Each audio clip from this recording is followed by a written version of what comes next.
In this episode, we experience the harsh reality of the virus. Let's talk about Queen Sugar.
Hey, what's up everybody, and welcome back to KRSTV. This is your boy Kenny.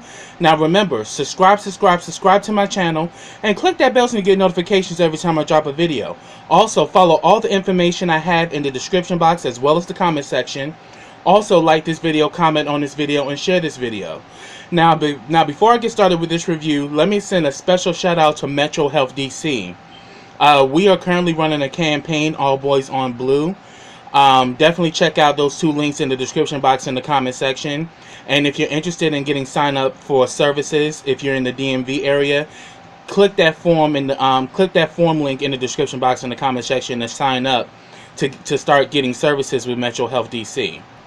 Also, let me send a special shout out to the GMHC crew. If you are in the DMV area and would like to get tested for HIV, reach out to us at the GMHC crew for a home testing kit. You can have the kit mailed to you, or you can actually call and make a same-day appointment and actually come to our location to pick a kit to pick one up. Also, if you're interested in getting set up for PrEP, which is HIV prevention, you can reach out to the GMHC crew for that as well. Also, if you're a fan of KRSTV and would like to become one of my Black Diamonds, subscribe to my Patreon today. Black Diamonds, because in darkness we still shine. For $5 a month, you'll get all of my YouTube content as well as special videos that will be designed for the Black Diamonds. And also, I'm going to start sharing some of the Black Diamond content on my YouTube channel, so people can, become aware of the kind of content that will be in the Black Diamonds. So check out my Patreon today. Also, let me send a special shout out to my YouTube partner, BK WorldTube, which is the Black Netflix. You get shows like The Oval and The Haves and the Have-Nots. So after you watch this review, check that link out in my description box and comment section to check out BK WorldTube today. Now, this is Queen Sugar Season 5, Episode 4, and the name of this episode is Early May 2020. We are now starting to see how the virus has literally taken everybody's lives and literally flipped them upside down. And the Bordelon family is now beginning to really feel the effects of the virus in their own lives. So first, let me discuss Nova and Calvin. We see them. Calvin has made her breakfast. He lets Nova know that his college daughter wants to stay with him. Nova is concerned because of the whole situation that went down between Haley with her racist ass, and she's feeling that, the apple don't fall too far from the tree. But Calvin, lets her know that Corey is not like her mother, but it's pretty much more revealed that Calvin doesn't have a close relationship with his daughter, so he's seeing this opportunity as a second chance to reconnect with her. So Corey shows up, and of course Nova is on the fence as to how is she gonna feel about Nova being the woman in Calvin's life. But come to find out, Corey is actually a fan of Nova. She mentioned the True Papers, and she tells Nova it's an honor to meet her. And then we see the two of them bonding, even more so than she's even bonding with her own dad. But then we see that Corey and Nova have a conversation, And she says that, yeah, my father's a good dad. I saw him raise us and, raise our family, but he was unhappy the entire time. And I see that he's totally different with you. You make him happy. You're the best thing that ever happened to him. So to hear that from his daughter, that really touched Nova's heart. We saw Nova get emotional because this is the one kid that doesn't see her as the woman that wrecked her family's life. She said that the whole time he was with her mother, he was unhappy, and she knew it. And that was a really good moment. And then we see Calvin listening in on this, and he's like, wow. He didn't think that Corey and Nova would bond as tight as they did. But then again, we still got to keep an eye on Corey, because what if Corey is an agent for her mom and that she's just playing this game to get in? I mean, after all, she's in college. So, but personally, from what I've seen, her and Nova really have created a serious bond with each other. But I think it may make Calvin jealous because she's bonding more with Nova than she is with him at this time. Next, I'm going to talk about Charlie and Micah. Charlie and Micah are quarantined with each other. And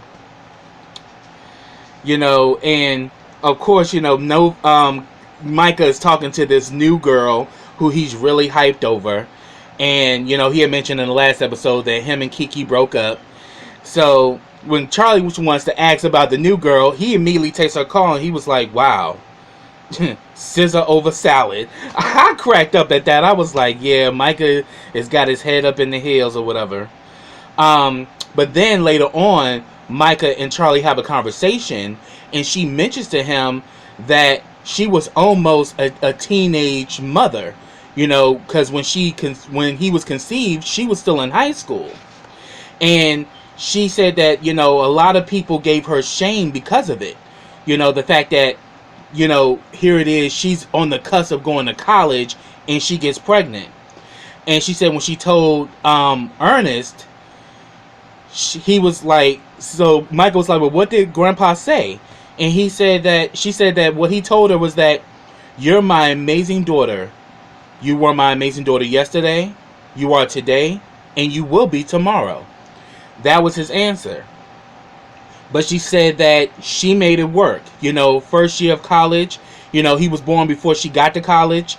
But she says that her and Davis got housing for graduates, and she practically raised him as well as went to school full time. And she said that due to my mother's help, we was able to get a nanny. But, I made it my duty to accomplish things because I had a son and I did it all for you, and they had like a really, really good mother and son moment. But then that shit flipped because the next scene we see that Micah's doing some artwork. He goes to the kitchen and his phone goes off, and Charlie picks it up, and old girl is inviting him to a party. Like, this party's lit, you need to come out, Micah, and all this shit. And Micah walks up on her with his phone. He's like, why are you going through my phone? Like, are you serious? And she was like, and Charlie immediately went into mother mode, like, what the hell is going on, Micah? Seriously? We're in a pandemic and you're trying to go to a party? Who the hell is this girl? He come to find out the girl is named Amber. We come to find out the girl's name is Amber, and he was like, oh, so she's a white girl, huh? And I'm like, Mom, no. Like, what are you trying to say? I'm like, yeah, because Amber, there are black girls named Amber, so, and pretty much, he was just saying that, look, I wasn't going over to the party, I was just going to go for a ride, I was just going to go and say hello. Now, Micah, who the fuck you think you fooling, bruh? You was going to that damn party. You a young college boy, you got this girl who's obviously somewhat smitten with you. You mean to tell me you were just going to go say hello? No, you was going to go turn up. And pretty much Charlie just goes off. She was like, we're in the middle of a pandemic and you're literally going to put yourself at risk as well as me, all because of sex? Like father, like son. And I was like, whoa, you shouldn't have said that shit. Because, you know, it really did something. But then she later on apologized to Micah for saying that. And he was like, why would you say that to me? Like, what would you do that? She's like, I didn't even mean that. It's just that it's just really hard for me to see that my boy has now become a man, and now I have to change my way to communicate with you. It's been really hard for me. And then she talks about how that her and Davis had actually broken up 2 months after Micah was born. They had this really big argument because she felt that he wasn't pulling his weight, and that she wasn't fully getting supported by him. So she pretty much says, if I'm gonna be by myself, I might as well be by myself. So she kicked his ass out. But he said that he wouldn't give up on us. You know, he still came and saw you every single day. And she says, eventually I took him back, but it was because I chose to apologize. Because at the end of the day, he proved that he was about you and that he was about us. And I made it hard for him, but I had to apologize, and we got back together. So I was like, wow, a whole lot's being revealed. And that was a good moment because they chose to forgive each other. And pretty much she goes back into her work mode because she is not sleeping on Parker Campbell and her bullshit.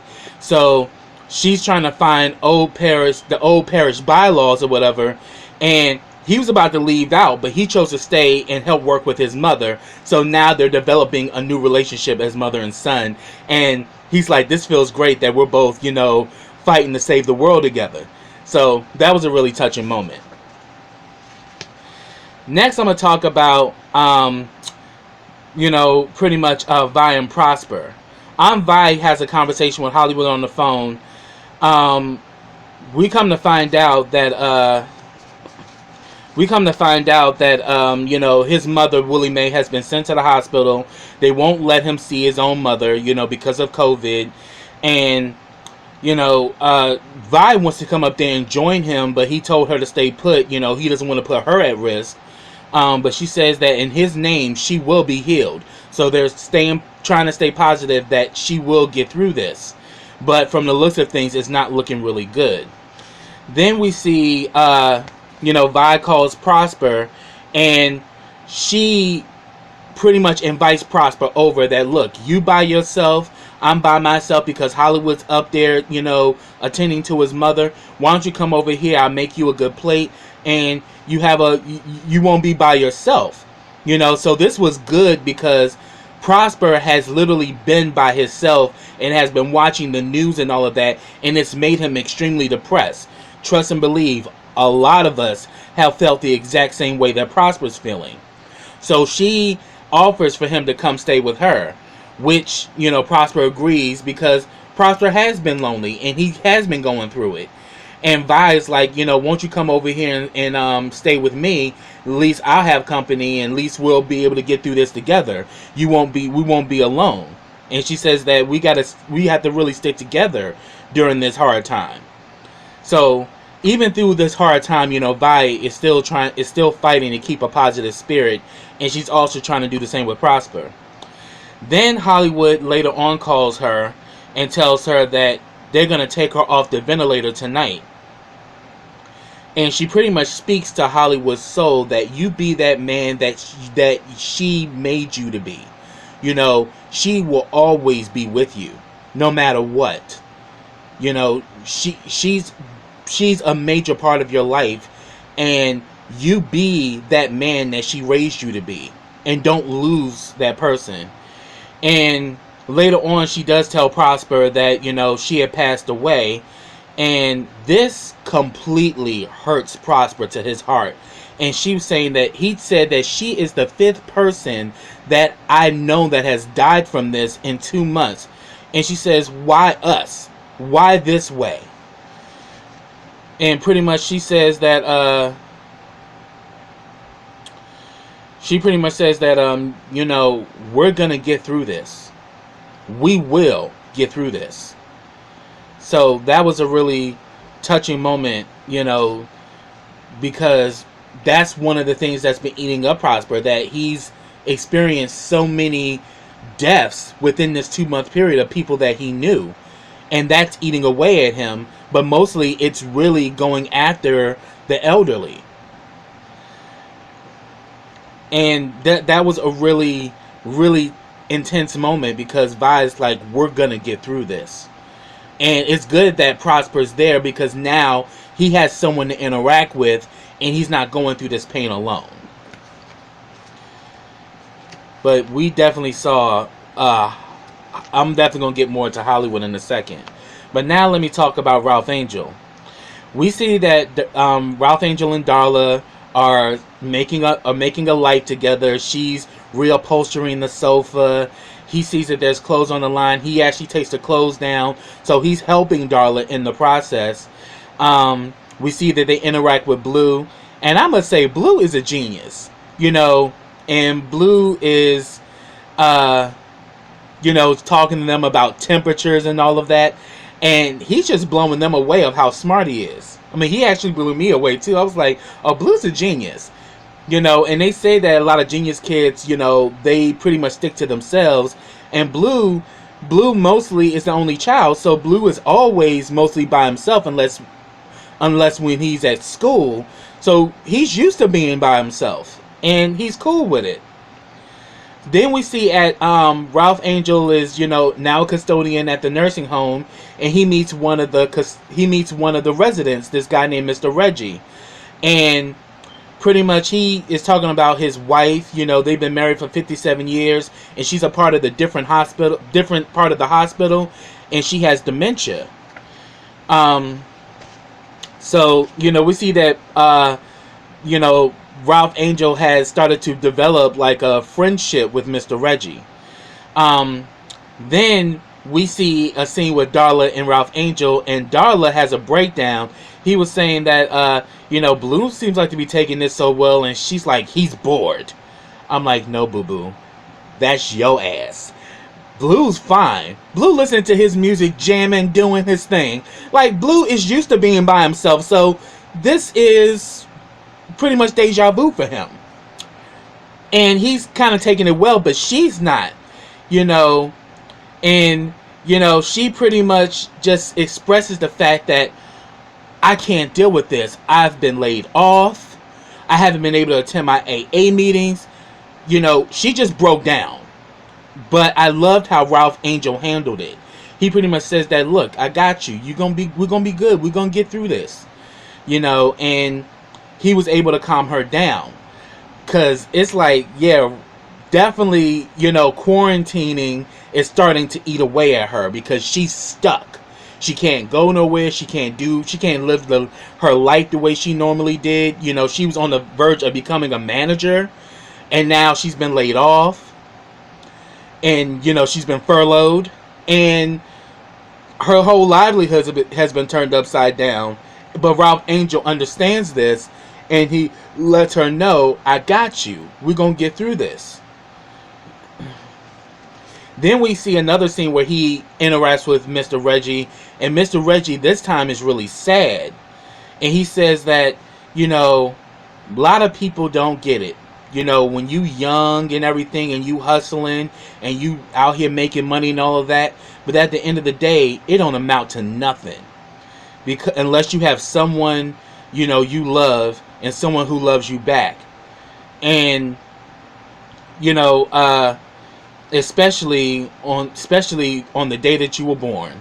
So it gets revealed that it's actually Mr. Reggie's birthday, but he's so sad because he can't see his wife. Because of the virus, they can't, interact with each other. But Ralph Angel literally was an angel in this scene, because he arranged for Mr. Reggie to see his wife, and they were able to meet at the window. And even through the window, that love pierced deep. So it actually did something to Ralph Angel. That here it is, that they can't even be in the same space, but that love between the two of them literally was like present. So it shows you right there, love is deep and love is real. And it was beautiful because it actually motivated Hollywood. I'm sorry, it motivated Ralph, you know, to make the next move. Then we get this scene where both Hollywood and Ralph are talking to their deceased parents. You know, Hollywood is talking to his mom, Ralph is talking to Ernest, and then we see after Hollywood talks to his mother, he breaks down and he starts wailing because he's literally dealing with his mother's death by himself, and he's in his mother's home, and he's reading a letter that he had written to his mother when he was working on the rigs, and it just tears him up. And it's just like, man, this is really tough that he has to deal with the passing of his mother, Willie Mae, by himself. You know, and so many people had to lose loved ones, and they had to deal with that pain all alone. I mean, this virus has literally affected so many people in many different ways. Then we see Ralph talking to Ernest, saying that he's going to be the best man that he can be, and that he's going to make the best decisions that he can during this time. Then we see that he goes in there to Darla, and he pretty much tells Darla, "You're my soulmate, right?" And he says, "I know you want the perfect wedding, but I can't, nothing's perfect. We can't wait on perfect." He's like, "I want you in my life now. We are meant to be together. Yeah, we've had some crazy times and we have a rocky past, probably more rocky than others, but we're meant to be together, and I'm not waiting for a perfect moment. I want you to be my wife, so let's just get married." And she's like, "Let's do it tomorrow." So we're about to get a wedding of Darla and Ralph Angel. But is Ralph prepared to deal with, Darla's upsets? Because we already saw a piece of it in this episode. So due to the fact that they're still in quarantine, will it get worse over time? And will he be able to deal with Darla, moving forward? Only time will tell. But it was a really good moment that they decided that they're gonna make it happen, and they're just gonna get married. They're not gonna wait to have the perfect wedding. They're just gonna make it perfect, because it's all about them celebrating their love together. And I think him seeing Mr. Reggie with his wife inspired him to say that, look, time ain't promised to none of us, and I'm not gonna waste any more time trying to plan a perfect wedding when we should just have a wedding and make it happen. So that's what I got, y'all. If I missed anything, get down in the comments and let me know your thoughts. This was a really good episode, but it really just shared the true reality of what many of us are experiencing with the virus, and that it's really love and family and building true connections is what's going to continue to get us through this harsh time. So until next time, everybody, take care.